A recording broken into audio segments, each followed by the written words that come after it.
Bu Ping Ping. Ya, Pak Ismet. Ya, interior design kelas A ya katanya ya. Amin, Banyak Pak. rumah-rumah mewah, apartemen mewah, Ya. ibu yang desain dan build juga ya. Betul, Pak. Desain dan build. Saya dengar ibu punya moto ya. Jangan lihat dari penampilan ya. Itu maksudnya gimana tuh Bu? Don't judge the book from the cover, Pak. Iya Pak. Jadi gini, kalau di sepanjang pengalaman saya di dunia interior sama build itu, kadang kan kita ya normalnya orang itu kan suka lihat orang dari penampilan luarnya aja. Itu common sense-nya kita lah ya. Tapi setelah saya terjun sekian lama, ternyata hal itu tuh ada benarnya juga Pak, pepatah itu. Jadi kayak saya ada ketemu berbagai pengalaman dengan berbagai tipe klien. Jadi kalau klien yang pada saat kita berikan desain, penawaran atau apapun itu, mereka gampang banget istilahnya oke, no comment lah ya untuk semua desain kita. Nah itu harus cukup hati-hati ya buat teman-temannya. Gitu. Karena habis segitu belakangnya rubah. Wah, bukan rubah-rubah ya Pak, banyak additionnya. Nah gitu, jadi ya seperti itu sih Pak, kurang lebih. Oke. Gitu. Jadi buat teman-teman hati-hatilah. Gitu. Hati-hati ya. Welcome to SOS Podcast, tempat orang-orang hebat bicara.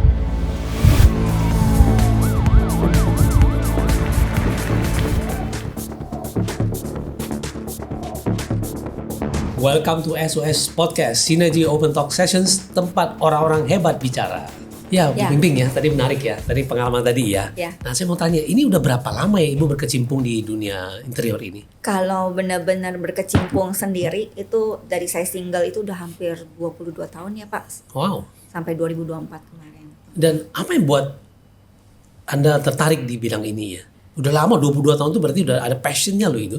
Kalau dibilang passion, kalau saya ingat nih ya, dulu itu waktu, ini cerita sedikit ya Pak. Waktu saya tuh orangnya apa-apa planning dari kecil. Oke. I know my parents tuh not rich people ya. Jadi mereka sibuk, papa saya kerja, mama saya kerja. What can I do? Gitu loh. Saya bilang sama diri saya sendiri, saya harus menjadi yang terbaik. Dalam apapun hal itu. Jadi saya selalu serius, sekolah saya serius. Apa saya serius, ini semua serius gitu kan.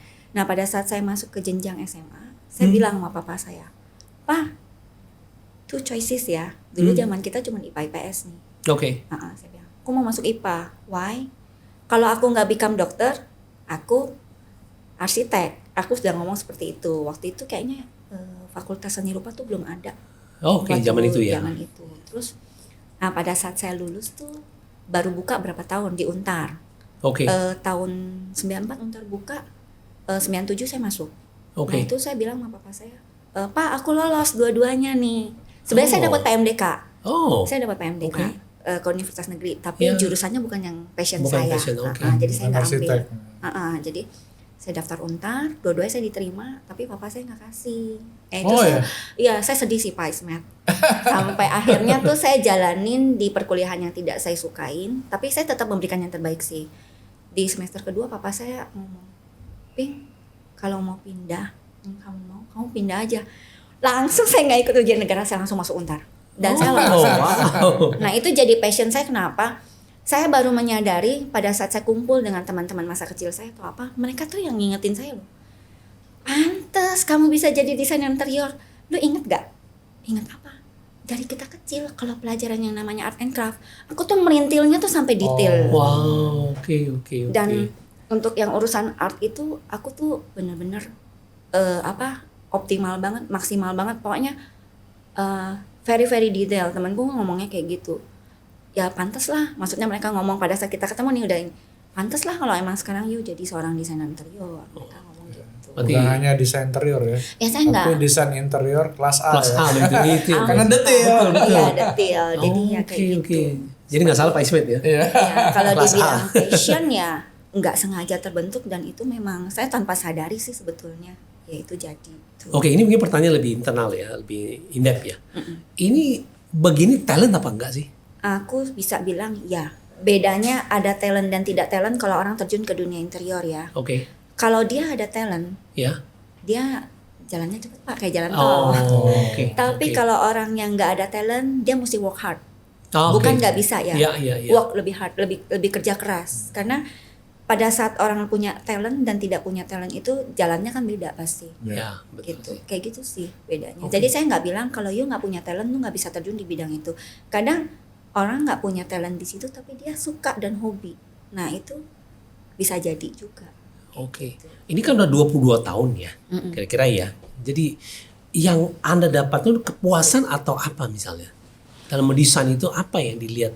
Saya senang segala sesuatu yang saya create. Atau yang saya kerjakan bersama tim saya di build itu kalau diterima klien dengan baik itu saya udah puas banget gitu maksudnya. Terus even kadang memang nggak perfect 100% ya, pasti ada defect atau ada apa. Mereka kalau udah misalnya kan saya setiap serah terima nih begitu mau handover saya selalu udah sediakan form komplain. Saya selalu udah sediakan form komplain gitu. Jadi saya udah checking sebelumnya sama tim saya udah QC, saya selalu sudah bawa. Jadi pada saat itu karena mata dia belum tentu sama gitu kan. Jadi saya sudah sediakan form komplain, nanti kita cek kalau memang ada saya selesaikan. Buat saya itu bukan tekanan ya, bukan pressure, tapi buat saya berarti memang belum perfect, belum sempurna.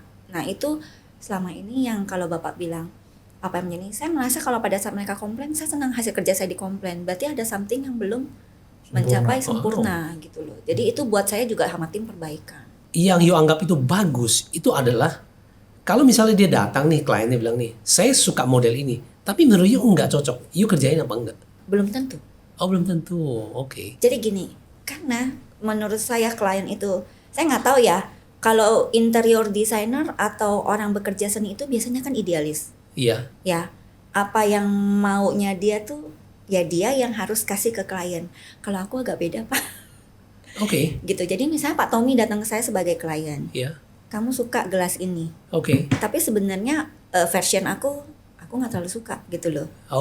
Tapi ini yang menggunakan kan Pak Tommy.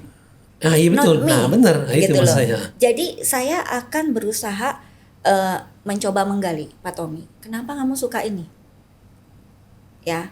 Dan saya akan, itu Pak engage yang biasa Bapak ngomong, kawinkan dengan skill saya, dengan keahlian saya, gimana caranya kesukaannya Pak Tommy bisa tetap ada dan dikawinkan dengan skill saya. Supaya jadi gitu. Jadi saya nggak akan idealis memaksakan bahwa harus nurut ya, saya maunya apa, karena ini yang akan memakai, yang akan menggunakan bukan saya. Jadi saya harus, yang menggunakan barang ini harus happy. Ini ya barang belongs to him, not belongs to me gitu loh. Gitu jadi ya harus yang punyanya yang happy gitu. Saya begitu. Jadi saya nggak idealis sampai seperti itu. Sebenarnya gaya desain interior Ibu tuh yang seperti apa ya? Kalau style. Kalau style ini saat ini sih kalau saya pribadi lebih banyak ke modern kontemporer. Walaupun awalnya Dimensi berdiri waktu tahun 2002 itu kan masih zamannya orang trennya semua klasik ya. Dan saya dulu pegang Peak tuh banyak banget Pak. Itu semua klasik Pak. Iya klasik. Dan basically aku gede di perusahaan yang sebelum saya kerja sendiri itu semua klasik. Jadi aku familiar banget dengan klasik gitu loh. Tapi ke sekarang karena perkembangan trennya kan lebih ke yang fungsional, yang lebih minimalis, modern. Tapi saya juga nggak mau kehilangan esensi itunya. Makanya saya keep exist-nya tuh di modern contemporary. Walaupun sometimes ada klien yang datang ngomong, Ping, aku sukanya Japandi, aku sukanya ini. Oke, aku follow. Gitu. Walau seleranya dia, tim aku. Jadi kalau sekarang tren desain terus tahun ini seperti apa? Kalau tahun 2025 sih masih sustainability ya Pak ya. Masih seperti spesifik itu. Ya, sustainability? Ya, dia itu masih arahnya kayak Japandi sama si Skandinavia tuh masih mendominasi ya, karena dia berbagai desain style yang masuk, mau ada kontemporer, mau ada klasik, mau ada apa. Yang stabil nih dua, Japandi sama Skandinavia. Terus warna-warna earth tone itu tuh sekarang lagi masih hype sih Pak. Terakota, coklat kemerahan, hijau. Terus udah gitu ya Gen Z ya sekarang udah mulai merajai di mana-mana. Smart teknologi itu semua kepake. Gen Z mau kontemporer? Mau Pak. Oh mau. Kalau yang mereka kebanyakan yang main kontemporer tuh mereka yang banyakan kuliah tuh di luar negeri. Oh iya benar itu. Gitu. Jadi mereka kalau yang kayak klien saya sebenarnya banyak kan milenial, mereka kontemporer sih. Yang usia masih 28 gitu mereka rata-rata kontemporer pilihnya. Kalau modern itu buat mereka terlalu simple biasa katanya. Jadi sebenarnya ibu itu harga itu menjadi mahal karena Service itu pengertiannya gimana ya? Jadi gini, kalau kita main di kelas A Pak, itu kita bilangnya tuh bukan karena mahal itu bisa dalam arti kata material yang digunakan, itu udah pasti ya. Kedua, untuk menangani klien kelas A, itu tuh kita perlu effort lebih Pak. Karena menangani orang-orang kelas A itu kan nggak seperti kita menangani yang kelas menengah ke bawah ya. Jadi full service lah, mereka mau ini mau apa. Kadang saya juga sampai nemenin loh untuk pilih marmer. Saya suruh staff saya nemenin dia nggak mau. Jadi saya mau nggak mau memang sediain waktu. Ya udah yuk kita ke warehouse-nya, kita pilih sama-sama slab-nya untuk digunain. Nah jadi kalau menjadi mahal ya karena servisnya sih Pak. Tapi yang paling penting mungkin orang trust sama ibu kali ya. Betul. Ada nggak sih yang sulit yang ditanganin? Desain yang sulit. Tantangannya apa sih kalau kayak begini? Deadline Pak. Oh deadline. Bukan desain as a design ya? No. Deadline. Karena kan itu kalau udah desainnya sulit, kita kan take effort, takes time untuk bisa create itu jadi something yang bagus kan. Untuk contoh yang bisa, sulit apa misalnya? Kalau udah campuran desainnya itu, saya pernah ngerjain satu rumah. Itu desainnya hampir semua style ada. Oh, rame banget dong. Jadi kayak dia minta ruang TV-nya industrial. Ruang pantry-nya klasik, terus ruangan TV-nya modern, terus ruang kamar dia vintage. Itu kalau dibilang menjadi sulit apa enggak, itu tuh kesulitannya pada saat ngedesainnya itu cuma text time lebih banyak, karena detailnya kan berbeda-beda kalau udah beda style. Di produksinya apa? Oke, betul. Kalau saya maunya keep promise, kalau saya sudah bilang 3 months atau 6 months. Saya harus keep the deadline. Itu dan saya bersedia di penalti. Oh gitu. Saya bersedia. Bukan yang ngeles ya nanti ya. Enggak. Jadi tapi kalau misalnya saya udah ngomong nih ya. Ini ada kemarin salah satu klien saya, sebenarnya perusahaan dari US. Saya minta bantu, cuma bukan kerjaan besar, itu booth gitu ya. Dia bilang, sama saya udah bilang, untuk mengerjakan booth ini saya minimal perlu waktu produksinya itu 2-3 minggu. Oke. Sampai ke install. Oke. Gitu. Dia bilang, oh iya saya ngerti gitu kan. Saya kontak-kontak ngejawab, terus udah gitu tiba-tiba dia datang ke kantor. Tinggal berapa hari Pak coba? Seminggu. Ya waktu itu masih 10 hari. Oke. 10 hari dia bilang sama saya, Bu bisa dong ya ini. Kalau kamu tanda tangan hari ini, saya sanggupin. Karena saya udah tanya tim produksi saya. Sanggup Bu, gitu udah. Mundur sampai tinggal 5 hari. Wow. Karena proses pembayarannya dari US-nya itu lama. Iya. Saya nggak mau kerjakan kalau belum ada. Belum ada DP. Iya, karena saya resiko pada saat dia bilang nggak jadi. Mati deh. Kan proses udah jalan ya. Jadi kita anggap begitu dia DP SPK berjalan. Ya itu deadline yang saya bilang tuh yang membuat saya takut gitu. Saya bersedia. Ya pada saat itu dia ngomong, kalau tanggal sekian Desember waktu itu Pak Christmas mau buka, penalti ya. No. Yang ngelanggar janji kalau saya orangnya ke klien saya tegas, saya nggak ada namanya komit kita sekian terus kamu yang ngelanggar kamu penalti, nggak mau. Kalau saya yang ngomong 3 bulan saya nggak sesuai silakan penalti. Kalau saya seperti itu. Ya kalau mau customnya dari dimensi ini kira-kira seperti apa ya? Kalau orang mau custom gitu ya, yang diperlukan apa saja ya? Yang pasti pertama siapkan dulu, maksudnya kayak gini, kalau dia berupa ruangan, rumah atau apa, pasti kita tanya layout rumahnya udah ada belum. Itu satu. Kedua, dia udah ada preferensi atau konsep ruangan yang dia mau apa tidak, kayak gitu. Yang paling penting habis itu budget. Budget. Iya, kalau dia sudah spill itu ke saya akan garap. Kita mau masuk ke sesi kedua Bu, benar atau salah nih Bu ya. gratis konsultasi di dimensi interior design. Early consultation. Cuman masa gratis ya? Nggak mungkin lah. Kalau dia masih, kalau saya bilang ya itu kan namanya Pak, kita bilangnya apa ya? Untuk marketing kan Pak, Ismat di marketing kan. Untuk narik pasti ya, saya bilang ada free consultation boleh di awal aja.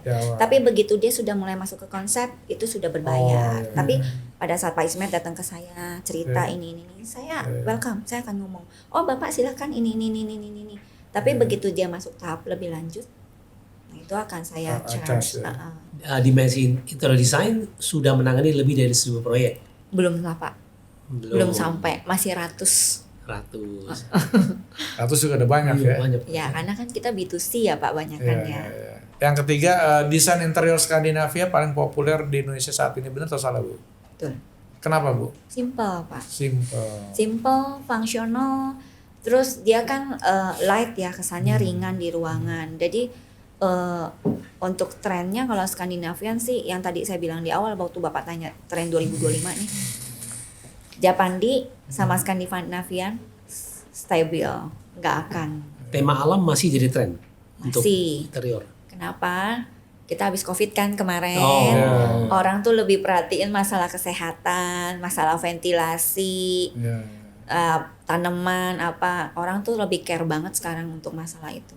Kalau berhubungan dengan alam. Bu Ping Ping, di akhir episode ini mungkin Ibu bisa sharing atau memberi insight kepada teman-teman untuk closing statement acara podcast hari ini Bu.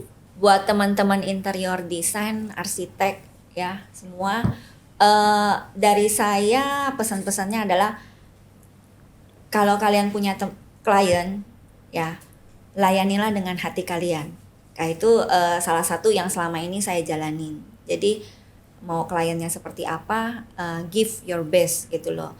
Terus buat kalian generasi muda yang lagi mau memulai bisnis interior, ya itu pesan saya di awal, don't judge the book from the cover gitu ya. Jadi sekarang banyak lihat, banyak belajar, banyak mengamati. Jadi kenalilah klien kalian dengan baik gitu loh. Jadi pada saat kalian udah stepping masuk, kalian juga akhirnya juga bisa happy pada saat mengerjakan kerjaan kalian. Kayak gitu aja. Oke, terima kasih Bu Ping Ping sudah hadir di SOS Podcast. Semoga Ibu tahun 2025 semakin sukses ya. Amin Pak. Bu Ping Ping, terima kasih sudah hadir di SOS Podcast. Kebetulan kita ada sponsor, ada kenang-kenangan dari sponsor dari King Coil.